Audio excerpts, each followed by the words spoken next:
नमस्कार, मैं हूं आपके साथ आस्था कौशिक। क्या महाराष्ट्र में सीएम बनते ही देवेंद्र फडणवीस ने शिंदे और अजीत पवार को बड़ा झटका दे दिया है? ये वो सवाल है जो सोशल मीडिया में छाया हुआ है और इस सवाल की बड़ी वजह भी है। दरअसल सबकी नजर इस बात पर टिकी हुई है कि महाराष्ट्र सरकार में अब शिंदे और अजीत पवार की पार्टी को कौन से पद मिलेंगे। और खबरें आ रही थी कि शिंदे गृह मंत्रालय और अजीत पवार वित्त मंत्रालय की मांग कर रहे हैं, लेकिन अब खबरें आ रही हैं कि ना तो शिंदे को गृह विभाग दिया गया और ना ही अजीत पवार को वित्त विभाग दिया जाएगा। और ऐसी चर्चा महाराष्ट्र के राजनीतिक गलियारों में हो रही है। और अगर ऐसा हुआ तो शिंदे का अगला कदम क्या होगा? पहले तो उन्हें सीएम पद नहीं मिला, खबरें आई कि वो नाराज हैं, और अब गृह मंत्रालय भी उनकी पार्टी को नहीं मिलता है, तो शिंदे का क्या रुख होगा, इस पर सबकी नजरें टिकी हुई हैं। बीजेपी को 20 से 22, शिवसेना को 11 से 12 और एनसीपी को 8 से 10 मंत्री पद मिलने की संभावना है। तीनों दलों के बीच सत्ता बंटवारे का फॉर्मूला अभी तय नहीं हुआ है।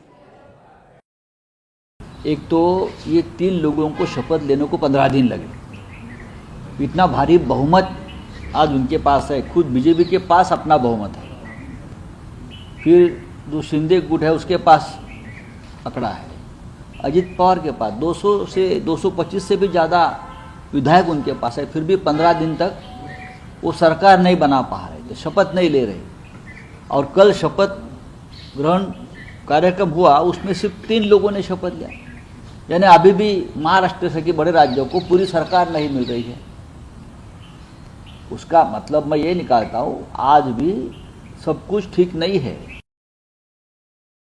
जिस प्रकार का मैंडेट इस समय मिला है, मैं ऐसा मानता हूं कि निश्चित रूप से उस मैंडेट का एक प्रेशर, जनता के प्यार का एक प्रेशर हमारे पर है।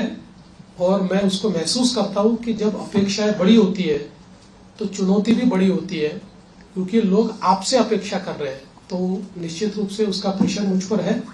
और जहां तक फिस्कल डिसिप्लिन का सवाल है, तो निश्चित रूप से उसके ऊपर हमको काम करना ही पड़ेगा, क्योंकि हमने बहुत महत्वाकांक्षी योजना की है। पहले मैं सीएम मीन्स मैं खुद को चीफ मिनिस्टर नहीं, कॉमन मैन समझता था।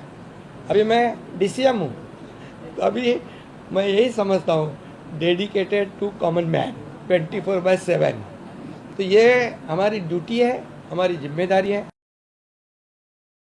कोएलिशन की गवर्नमेंट होती है तो उसमें बहुत निर्णय करने पड़ते हैं। एक पार्टी की सरकार होती है तो निर्णय एक ही पार्टी को करना है। कोएलिशन की गवर्नमेंट में बहुत बड़े पैमाने पर कंसल्टेशन करना पड़ता है। वो कंसल्टेशन हमने किया है, करीब करीब हमारे नंबर्स भी हमने फ्रीज किए हैं, वो कितने भी हम नहीं बताएंगे, वो पार्टियां बताएंगी, इसलिए मुझे पूछो मत। और पोर्टफोलियो को भी अभी हम लोगों ने करीब करीब फाइनलाइज किया है, कुछ थोड़ा बचा है उसमें, वो भी कर लेंगे।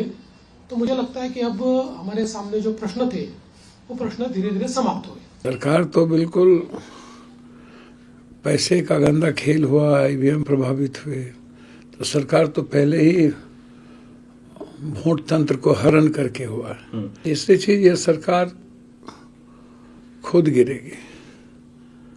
जिस तरीके से पीठ में खंजर भोंक के अगली सरकार बनी थी, खुद गिरेगी या नहीं तो दिल्ली गिराएगी।